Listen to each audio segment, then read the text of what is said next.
Joined today. My name is Megan Byrne. I'm the Communications and Engagement Lead at CLF. I'm going to kick us off and just share a little bit about why we're doing this webinar and some of the other efforts that we have going on this summer at CLF.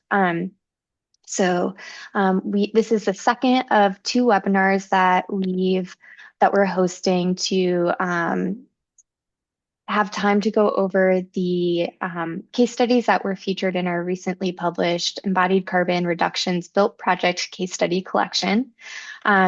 Each of these sessions will highlight different sets of project teams and the case studies that they provided for this resource. So each project team will go over their case study, and then there will be time for Q&A at the end. So I'll drop some links for the full collection and resource on the CLF website, as well as links to subscribe to the monthly newsletter we send out to stay up to date on all of our new resources and events going on at CLF. Give CLF a follow on LinkedIn as well to stay up to date on all things that we have going on and any exciting news and events going on within our community. And then a last plug for a CLF event, we have the 2025 CLF North American Material Baselines webinar coming up at the end of the month on August 25th at 10 a.m. Pacific time. And I'll drop all of those links in the chat and I'll pass it over to Sindhu. Thank you, Megan. I'm Sindhu Raju, a project assistant at CLF. So in April of this year, CLF published a compilation of 13 project case studies that demonstrated embodied carbon reduction. This was a accumulation of about 9 months of work to identify, collect, review, have conversations with the team, and publish these concise, data-driven case studies that also tell stories of each project team. You can see the map where the yellow icons are the location of CLF hubs across the North America, and the red pins are the 13 project locations that were a close connection between strong communication of embodied carbon advocates and projects that demonstrate real success. Next slide. So we are thrilled to have team members with us today from all the projects covered in today's webinar. They will be sharing their own insights and experience in their role on the project, and in particular, their process of assessing and reducing embodied carbon. I will let each of the presenters briefly introduce themselves when we get to their project. Each project team will give a presentation, and at the end, we will reserve time for Q&A with everyone. If you have questions, you can either put them in the chat and the presenters can answer there, or save them for the end. Okay, next. The project goals were to meet the demand for clear real-world project examples that demonstrate how to assess and reduce embodied carbon in buildings, create a public database of case studies that highlights the tools, strategies, and process used by AEC teams and developers, making it easier to learn from across industries, support growing community of AEC team, owner, and developers looking for inspiration and practical strategies to reduce embodied carbon on their project, strengthen relationship with CLF Hub through outreach of project and publication of case studies. Next. So this slide illustrates the process that we undertook. Last fall, we began by putting out a call for project submissions over a 4-week period. There were some minimum project requirements, and we received 43 submissions from all across North America. So we were thrilled with the initial response. We then did our first initial technical review of those 43 projects. That's described in detail in publication introduction, so please check it out. We narrowed down the list to about half and reached back out to 24 of the project team to request their LCA raw data outputs and other details that we needed to confirm their project process and results.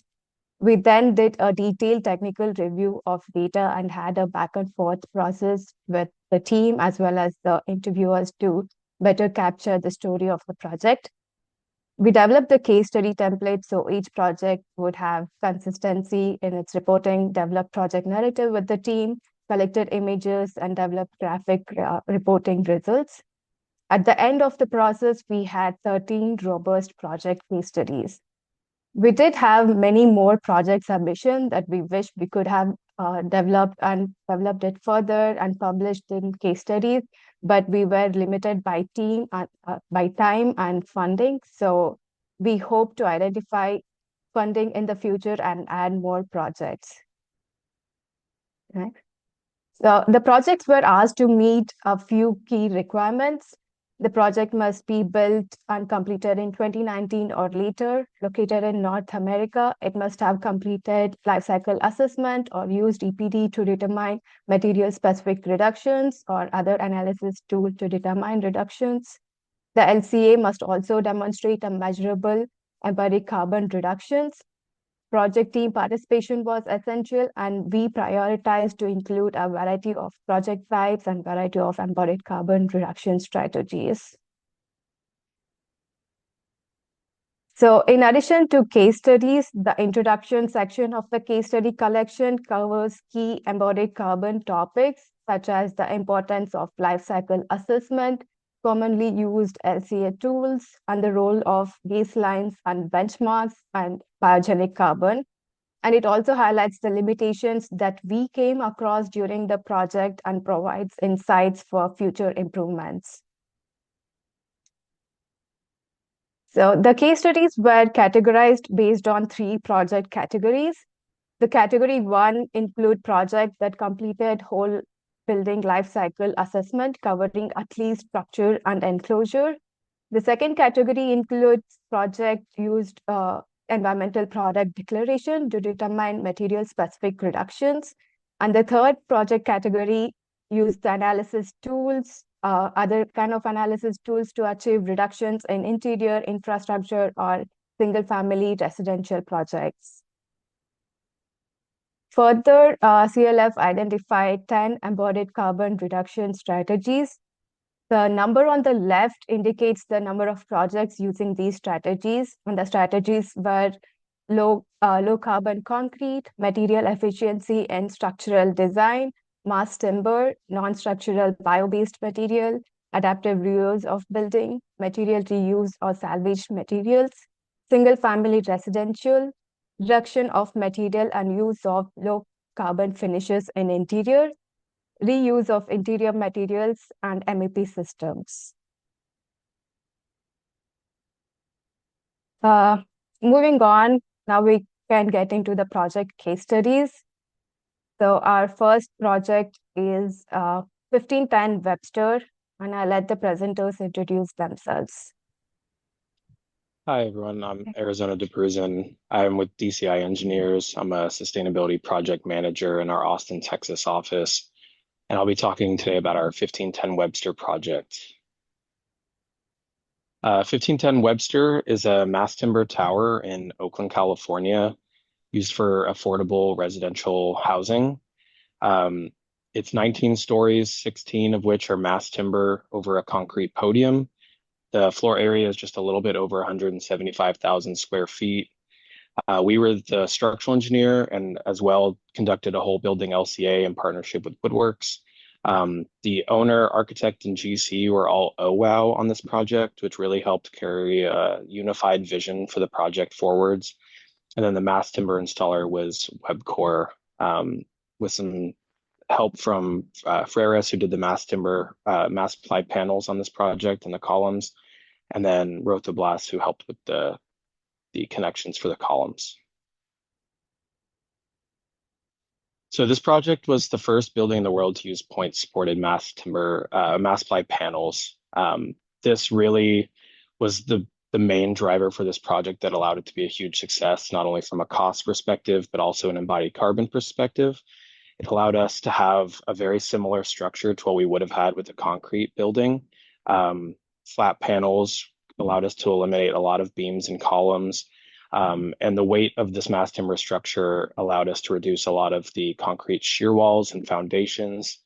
Um, we did go through kind of extensive testing when trying this material to eliminate as many of those beams and columns as possible by testing the the punching shear in the column connections. They had a lot of coordination with Rotoblast doing that, and then we went from what was originally a 10 by 12 grid to a 12 by 15 grid. So each floor was able to reduce 47 columns from what was originally about 107 down to 60. That was a huge embodied carbon savings, a cost savings, and a labor construction savings as well. There was some fireproofing requirements for a building of this height that did give us a little bit of embodied carbon back, switching from concrete, which was 3 layers of gypsum board at each of the floors around the columns. However, in the concrete, we were still able to get some lower carbon concrete by using fly ash and slag, various SEMs. So overall, there was a lot of things. We tried to attack the embodied carbon from an efficiency standpoint in every part of this structure. If you look at kind of how the embodied carbon accounted for in each system of this structure, this graph is showing just the above podium portion, so really comparing just the mass timber elements to the baseline concrete system. So you'll see on the right, the concrete system is very straightforward. It's basically just our concrete and our rebar. And our mass timber system, in order to meet acoustic requirements and vibration analysis and various things, we have an acoustic mat, we have a gypcrete topping, and that gypsum board that I mentioned for fireproofing, as well as there is still concrete and reinforcement in our lateral system, that shear wall system. But we're seeing a decent reduction even with the amount of that gypsum board that's at the top in kind of that brown color. I think it's brown. I'm a little bit colorblind, but a pretty significant reduction there. This LCA, we kind of followed standard LEED protocol.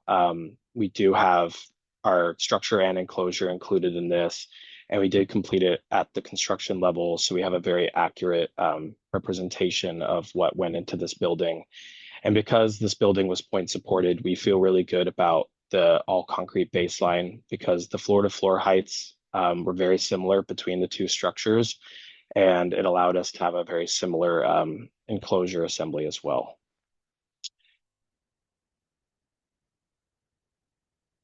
If we looked at the whole building, we did achieve about a 5% carbon savings. We would have loved to see that percentage be higher, but for a building of this size, that was still a very large savings overall. And because we used a very large amount of mass timber in those 16 stories, we have a pretty high biogenic carbon storage amount as well. So yeah, the baseline, like I said, was all concrete. Our proposed design was the mass timber, and we achieved that 5% savings overall. If we see that broken down on the left, that graph kind of represents that 5% reduction, as well as shows that significant amount of biogenic carbon storage. And then on the right, we can really see where that savings occurred. So because of the lighter structure, we have a decent amount of savings in our foundation design. We're able to eliminate several piers, a lot of depth from the reduced weight in our deep foundation system. We also have a large reduction in our floor slabs. You do see a slight increase in our columns because we do still have a lot of mass timber columns, more so than we would have had with kind of a typical post-tension concrete system. And then on the far right is our lateral system, a reduction in our shear walls captured there. Otherwise, our facade, our exclosure, and our windows and doors and things like that were equal between the two. We didn't really adjust those. We did consult with the architect to see if there would have been any changes in those systems between the two designs. And because the floor-to-floor heights were so similar, there was really no change in our enclosure systems. So The main highlights and lesson learned from this system, the mass ply panel system was extremely effective. It allowed for a very nice open floor plan. It's something that we hope to replicate on many jobs going forwards and really allowed for kind of similar design principles of typical concrete construction in buildings of this time. It also really allowed for a higher speed of construction. There was a huge cost savings on this job. A lot of it was due to speed of construction, but Webcore, who did the mass timber, also self-performs concrete. And so in the pricing for this was very competitive and realistic between the two. But the whole mass timber structure for this building went up in 3 months, which was actually a month faster than they had originally anticipated. And the crews were able to basically gain experience as they went on. So I believe at the beginning of this project, it was about 4 days per level of mass timber. And by the end, they were doing it in about 2 days per level, which is truly extraordinary. And so the estimated savings of this project from switching from concrete to mass timber was actually about $30 million, which I think is always a staggering number. I don't know exactly where that ended up in the end, but like I said, I think the fact that the owners were part of the design team and everything going forwards and the GC, there was just a very unified vision, and a lot of that savings was just due to, everyone really working together from front to back on the design, paying attention to where we could save carbon, where we could save cost, and just make this truly a success so that the affordable housing goals of this project were realized in the end.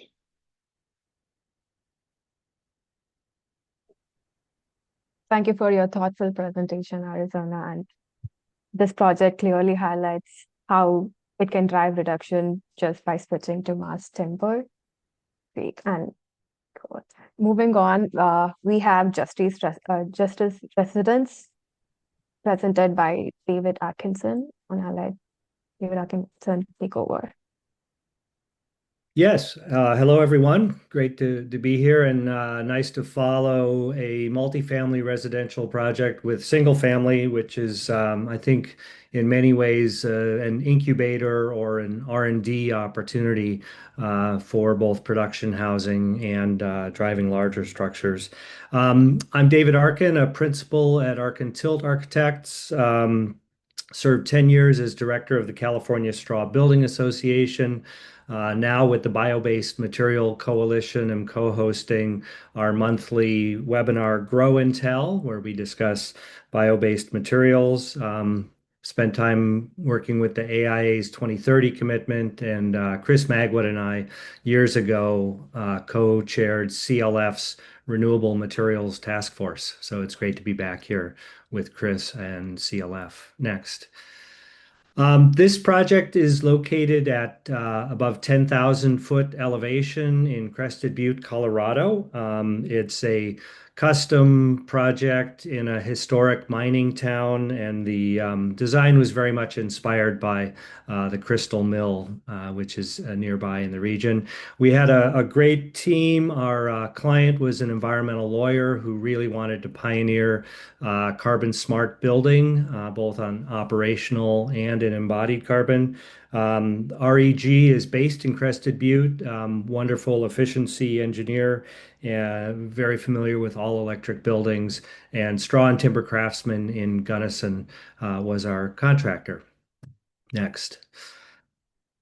So a number of highlights here focused on reducing the embodied carbon impacts, a straw and cellulose insulation system where we use standard framing filled with sprayed cellulose insulation, and then also used rigid cork in our roof insulation buildup.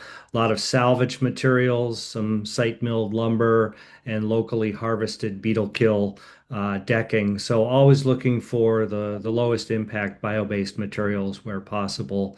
And in this project, also did Adobe, which is clay and straw floor finishes. Next. So we utilize the BEAM tool, building emissions accounting for materials from Builders for Climate Action, in one of their early beta versions, which included the biogenic storage in wood. However, when we recalculated it for this study, counted the wood as neutral. And we're looking at our A1 through A3 impacts averaged for all of the main systems except for mechanical, electrical, and plumbing. And this was done at the construction phase. Next. So looking at our reductions, first, it's worth noting that the baseline here is probably a little higher than the average for this building type, but that was driven by our being in an extreme climate where spray foam or rigid foam insulation systems are most common. And then we looked at our design, again, counting wood and all other rapidly renewable biogenic resources as neutral. We're able to cut that by about half. Next.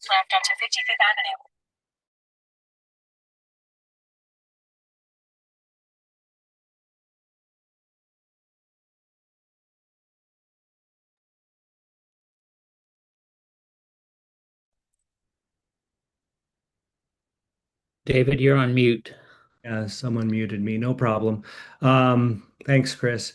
So looking at then the biogenic storage in the straw and cork insulation materials primarily takes us down to 83 kg CO2e per meter squared. If we included the wood in biogenic storage, we'd be down to 38. So pretty much a tenfold reduction when we include biogenic storage. Next. So, here are a few of the lessons that we learned, but I would say perhaps our biggest lesson learned was during development of the project, we used the beam calculator early and were able to present not only the dollar accounting for the project, but also the carbon accounting. And that information helped our client to make informed choices, and in many cases, did choose a slightly more expensive insulation system, largely due to its reduced impact on the embodied carbon. I think the other thing that this lesson learned here was a step towards more efficient straw building systems, and it really points the way towards panelized and other straw products, taking these rapidly renewable bio-based resources to scale. Thanks. Thanks, David, for presenting on the bio-based inspiring presentation of bio-based materials. Next up, we have Pepper Construction Cincinnati office, presented by Pepper Construction. Yeah, real quick, we'll introduce our team. I'm Jerry Noble, Senior Vice President for Pepper and a Regional Director. Got to be the owner and the construction lead on the project. I'm Allison Bernacki. I'm also with Pepper Construction, and I do high performance and sustainability for our Ohio offices. Hi, I'm Brett Mocht, Architect and Principal at Immersion Design here in Cincinnati. Hi, I'm Kyle Waymeyer from CMTA Engineers, Principal and Mechanical Engineer. Hi, I'm Wyatt Ross. I'm also with CMTA. I'm a Building Performance Engineer. Great. Next slide. So talking just a little bit about to kind of kick it off, our Cincinnati office. A few years ago, we were looking for more space.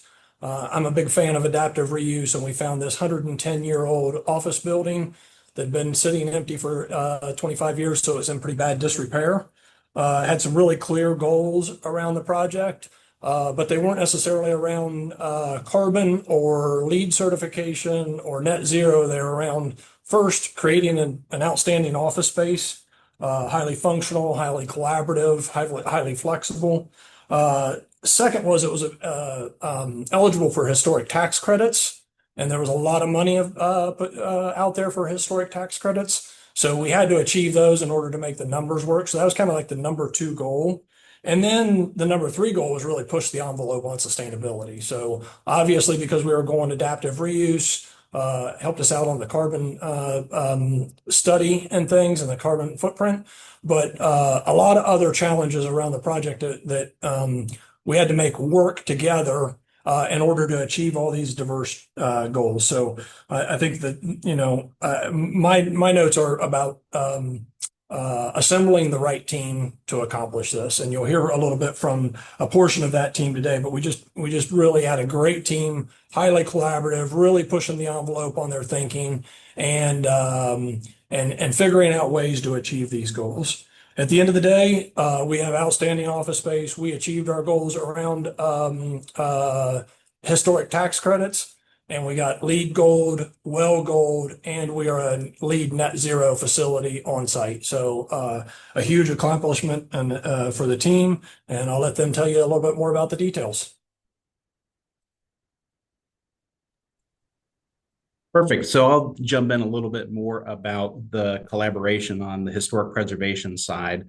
So as Jerry mentioned, a really dynamic team, and really this was a lot of collaboration with our historical consultant as well as the State Historic Preservation Office of Ohio, and really understanding in and out of the whole facility where all the historically significant attributes were, what needed to be saved, what needed to be repaired, what needed to be replaced.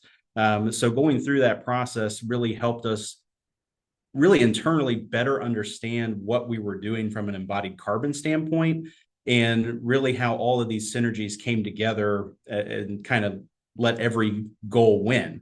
And that is from restoration of the brick. I think we tuck pointed about 75% of the existing structure.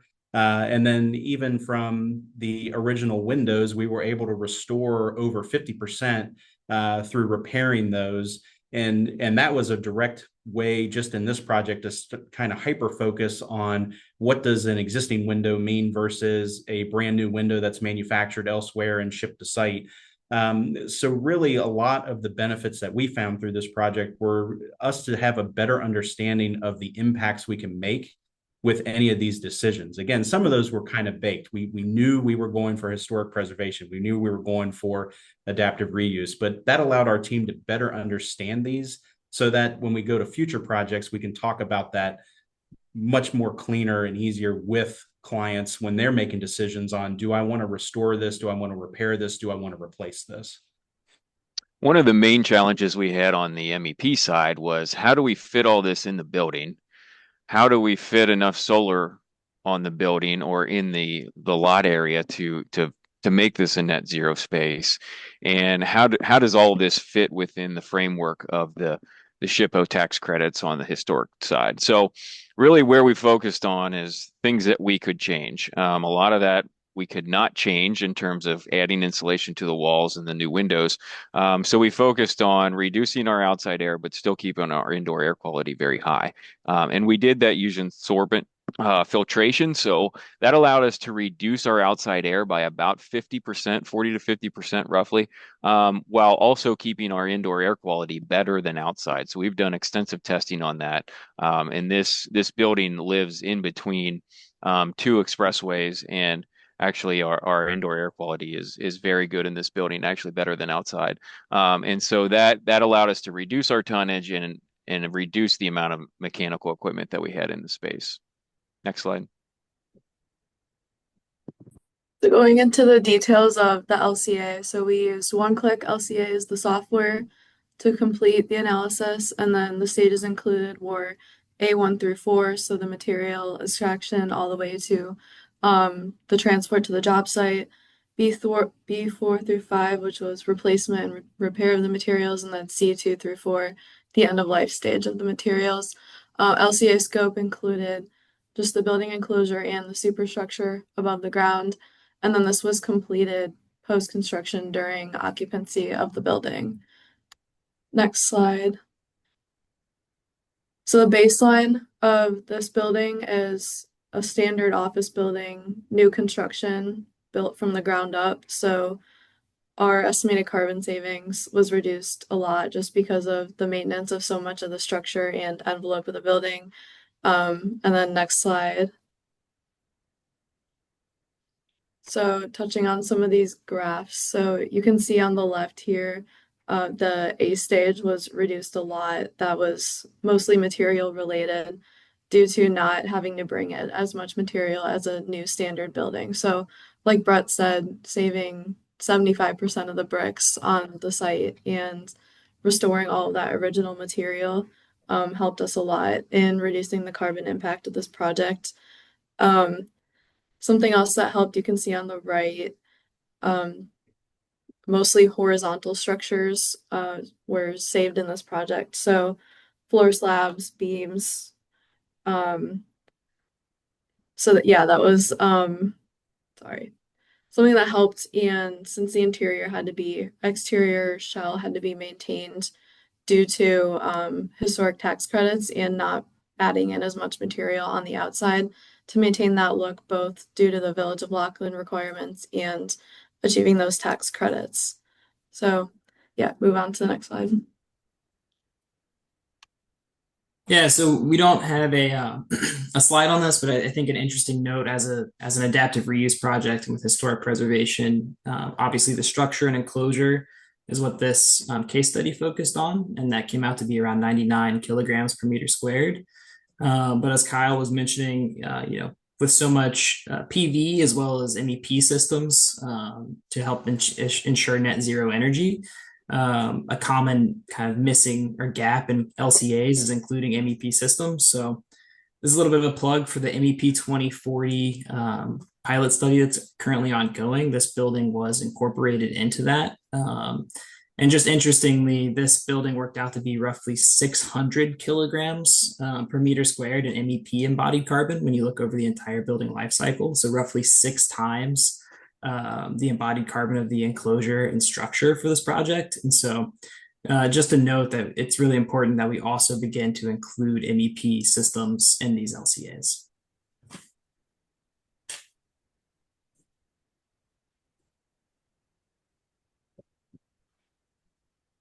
So is this me? Lessons learned?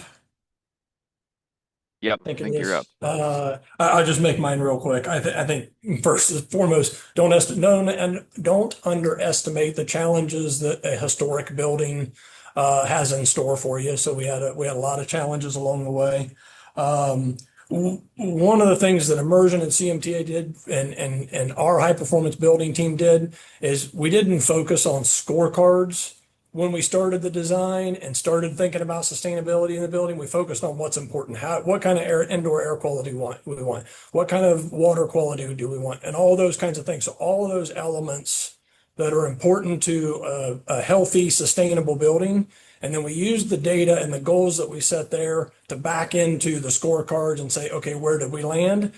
And then where are the opportunities to push the envelope to maybe get a level higher and things like that. So we didn't really set out for LEED Gold, WELL Gold, or net zero. We discovered how those could be possible along the way, which really made it a great learning experience.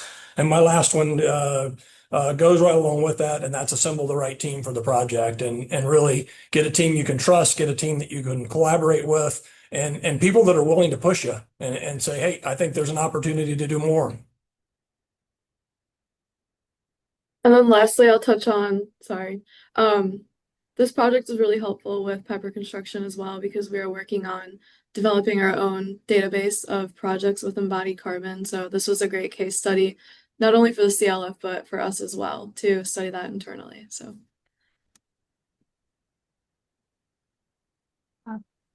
Thank you, Pepper Construction team, with this presentation of the beautiful historic preservation project.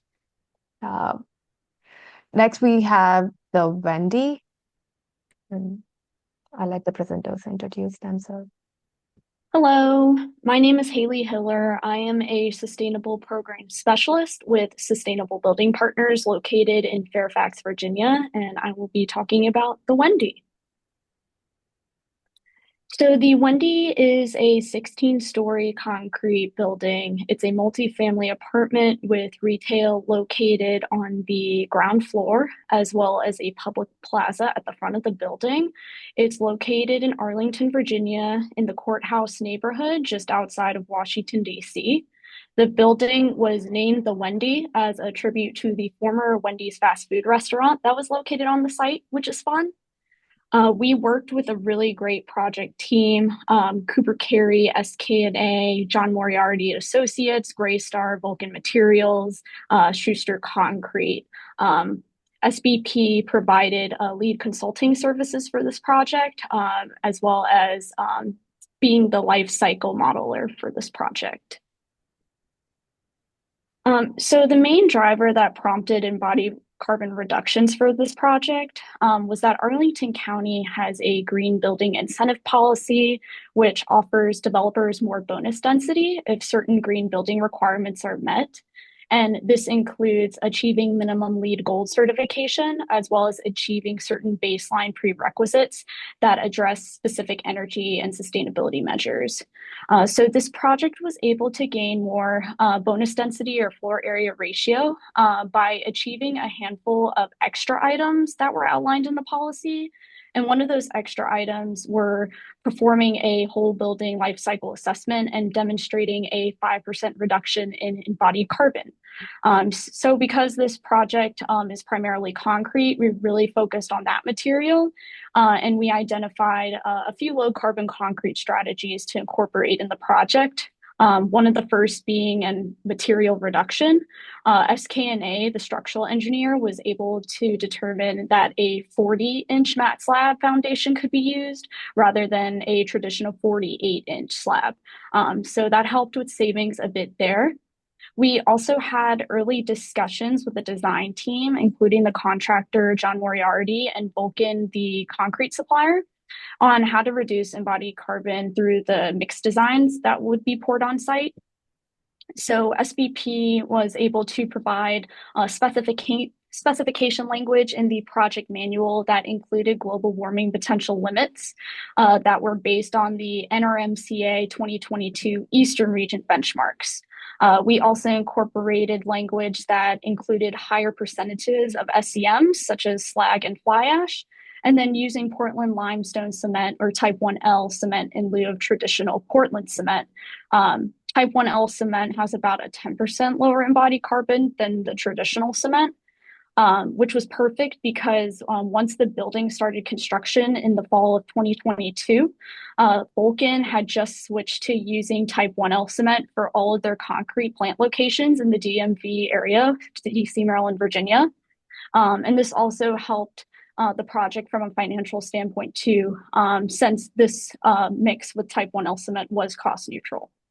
And lastly, the mixes for the most part used 30% slag mix for almost all of the concrete mixes. Next slide, please. So for the purposes of this CLF case study, we compared the A1 through A3 upfront embodied carbon impacts from the project-specific mix design EPDs provided by Vulcan to the 2022 Eastern Region benchmarks from NRMCA. And we were able to determine, next slide please, that these mixes demonstrated a 22% reduction in GWP from those baseline NRMCA mixes, which is great. Much, much higher than the requirement outlined in the Arlington Green Building Incentive Policy. Next slide, please. So this graph shows a comparison of the embodied carbon for each mix design strength. So as you can see, the 6,000 PSI mixes were the largest contributing and were used in both the substructure and the superstructure. So the mount foundation floor slabs and then some of the columns and shear walls.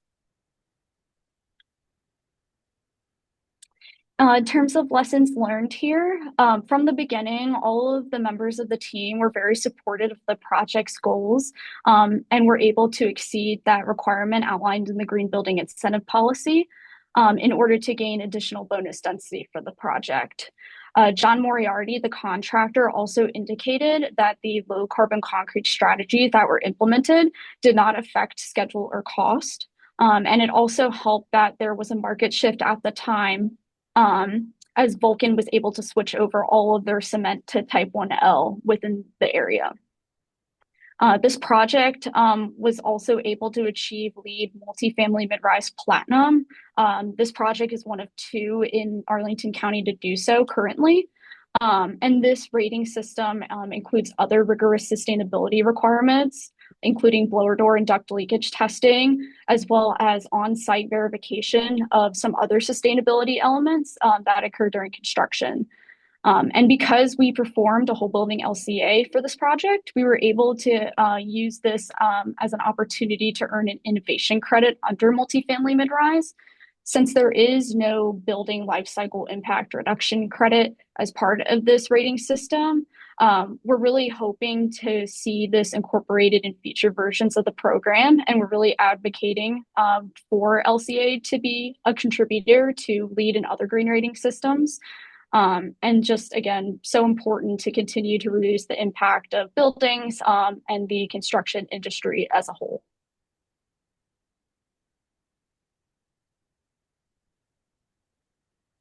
Thank you, Haley, for presenting the Wendy project. It's a great example of low carbon concrete in action. Next up, we have Trent University Forensic Crime Scene Facility, presented by Builders for Climate Action. All right. Hi, everyone. And thanks to CLF and all the other presenters. This has been really interesting. My name is Chris Magwood. I am currently with RMI, but with Builders for Climate Action and the Endeavor Center, played a key role in this project at Trent University. So we can move to the next slide.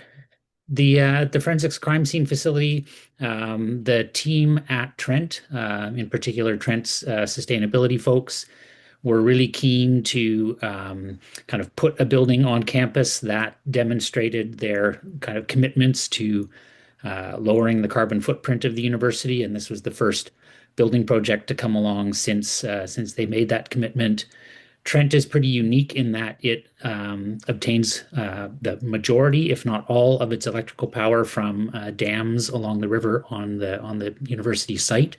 So, the decision to go all electric and to try to achieve net zero for that was sort of a shoe-in. And then our team kind of brought the notion that, well, if we can do net zero on the operational side, let's actually try to see if we can get to net zero on the embodied side. And I'll just say that similar to what all of the other teams presenting have said, it's so important to have a good team going into this, the kind of thought and collaboration and sort of everybody bringing new and unique pieces to the discussion is really important. So Chris Twarkowski, the architect, Building Alternatives, the structural engineer, Gurr Construction, the contractor, and then Zahn Engineering with the MEP and PV design. The whole team was really good, was really committed to these goals right from the get-go. So the embodied carbon highlights, we set out to do two things here. One was to reduce the embodied carbon of all the kind of conventional building elements that were going into the project. So similar to what you've heard with some of the other projects here, focusing on concrete. This is a fairly low building, so there's not a ton of concrete, but it does have a big concrete slab foundation because they have to be able to drive cars into the forensics facility. So we used high SEM concrete all round, with about anywhere from 35 to 45% of the Portland replaced by slag. Under that slab, we used foam glass aggregate to replace the foam that would typically go there.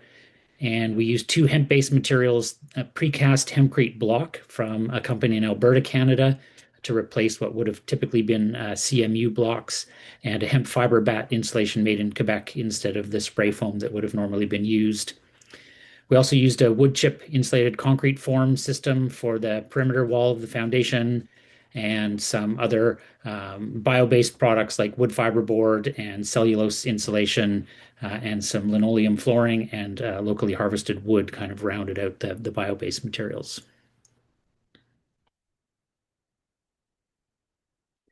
So the team used the BEAM tool. David mentioned that tool.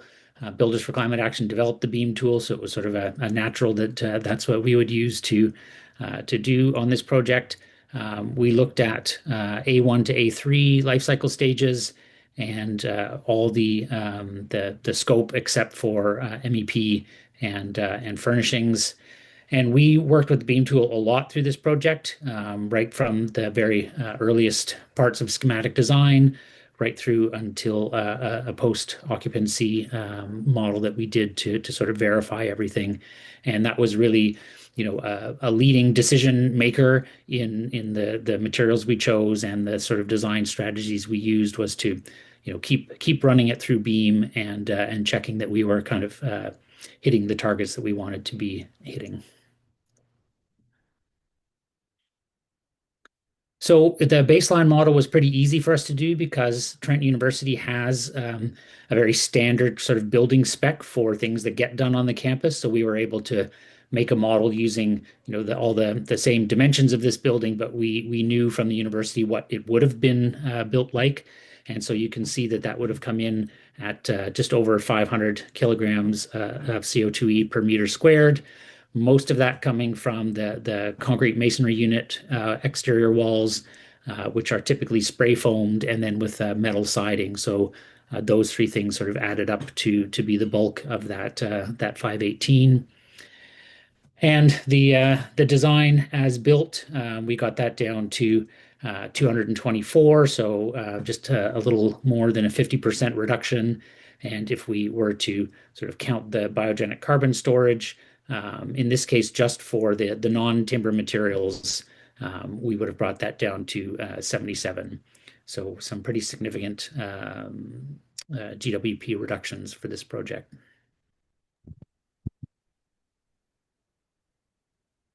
Yeah, and so you can sort of see that big reduction. A big chunk of that was, like I said, changing the concrete specs, using less concrete, and getting rid of both the underslab foam and the spray foam insulation on the walls. And you can see we were trying to get down to actually zero if we took biogenic carbon into account. We didn't quite get there, but it was really close, and everybody on the team was pretty thrilled with the reductions that we were able to achieve on the embodied side. So in terms of highlights and lessons learned, this was the first building in Canada to go for the International Living Future Institute, or now Living Futures, zero carbon certification.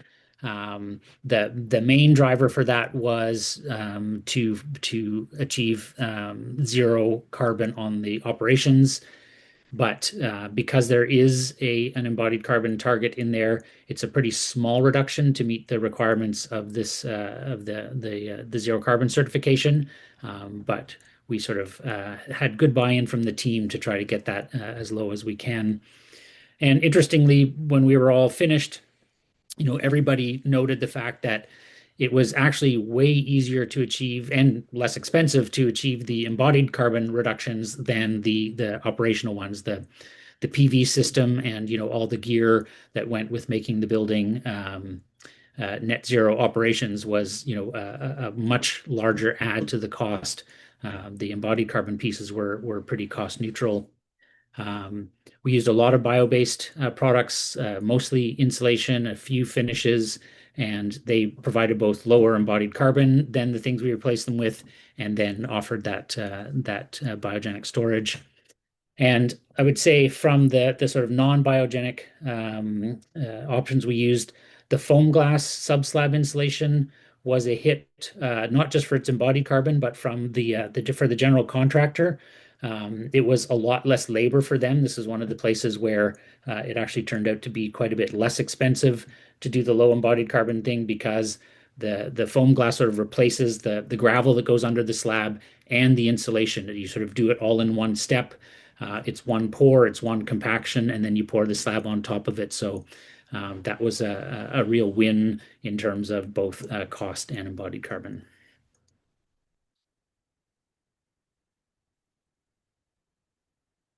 Thank you, Chris, for presenting this unique and inspiring university project.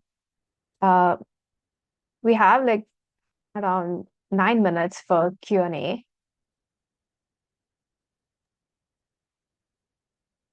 And I see a good number of questions in the chat.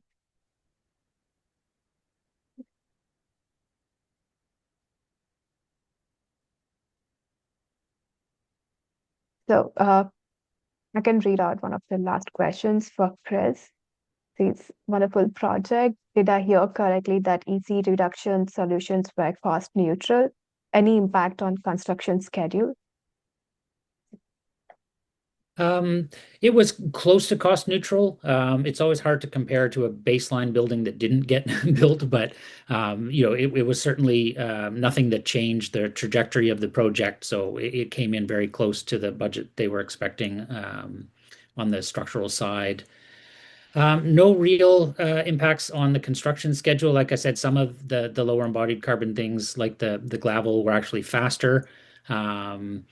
I would say the biggest impact on the schedule was again on the operational side, getting the building to the air tightness level that it needed to hit to get zero carbon operationally, and the installation of the PV and all the gear that sort of went along with that. There was definitely more more hurdles, more costs to getting to zero carbon operationally than on the embodied side for this project.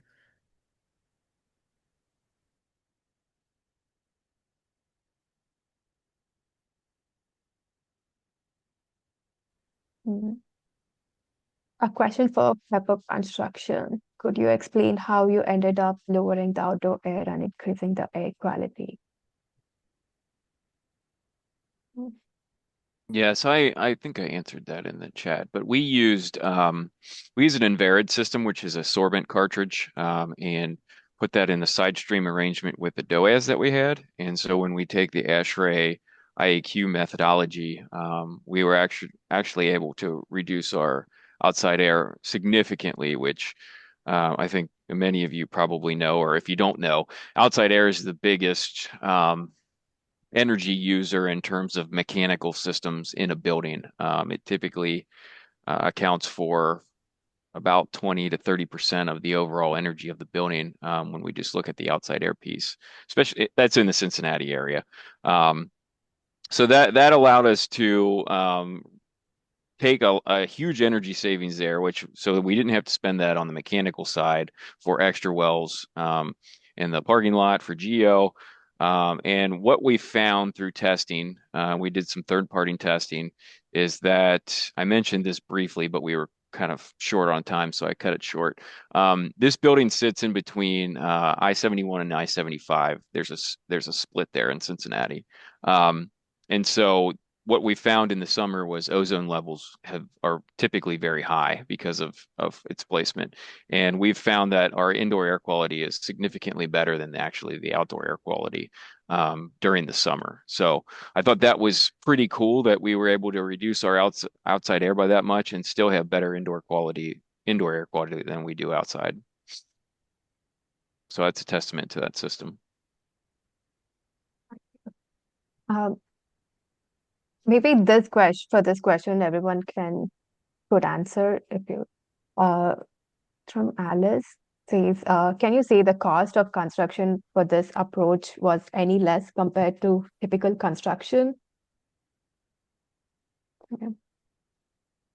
I'll go first, being the construction manager on the job. That's a nine-legged animal that you're trying to figure out there with a historic building and historic tax credits and all those things. I mean, there were things that we couldn't do because of this structure. So putting cooling towers or cooling DX units or something like that on the roof of the building, the roof structure wouldn't hold it. So we had almost, and we didn't have enough site area to do ground mounted. So the fact that we have geothermal was, one, it was really sustainable and a really good part of construction. And two, it was a little bit maybe our only option for a heat sink as far as that goes. So there's things like that that had to be done on this project that really made it difficult to figure out, okay, did lead cause that, or did embodied carbon cause that, or did historic tax credit, or did just the nature of the project cause it? I can tell you that one thing that I always talk about when we talk about this building is, the solar panels on the roof of the building have a payback, right? You can get those to pencil out and you can justify that cost. Solar panels on a solar canopy, really, there's not There's no cost justification for that. Pepper did that because of our focus on sustainability and our focus on energy and things like that. And when people always try to turn that into a cost analysis, I always ask the question, when you build a building and you as an owner want a really special lobby, so you've got marble floors and you've got point supported glass, can you show me the ROI on those things on your project? Because there isn't one. It's what's important to you. You can spend your money however you want to, but what was important to us was a highly functioning, highly collaborative building, but it's also, we're focused on energy. And so walking the talk was a big deal to us. And that's why we pushed the envelope. We spent the money on the solar canopies and, ultimately to achieve net zero. Yeah, and I think it's important to note that, I mean, a lot of that was driven by the EUI of the building.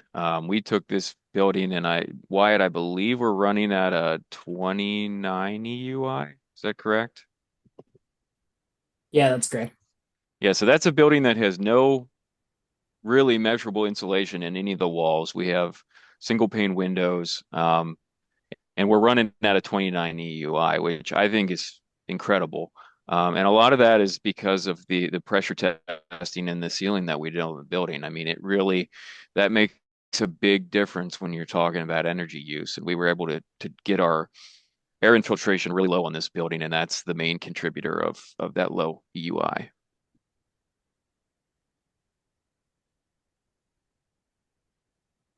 Yeah, the project team would like to answer this question.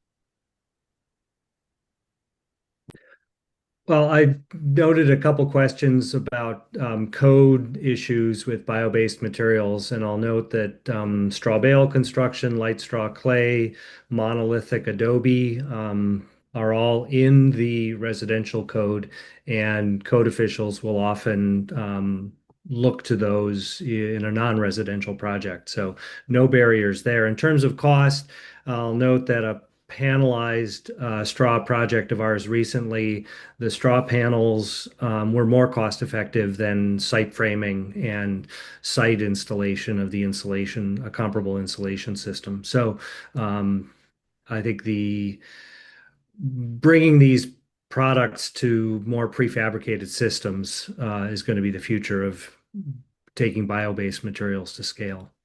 Chris may have some thoughts because I know he's dabbled in panelized straw also. Yeah, I think, the project that we looked at here, the Trent project, the hempcrete blocks were, an attempt to use a more prefabricated system. Typically, in the past, we would have, mixed hempcrete on site and poured it and cast it in place.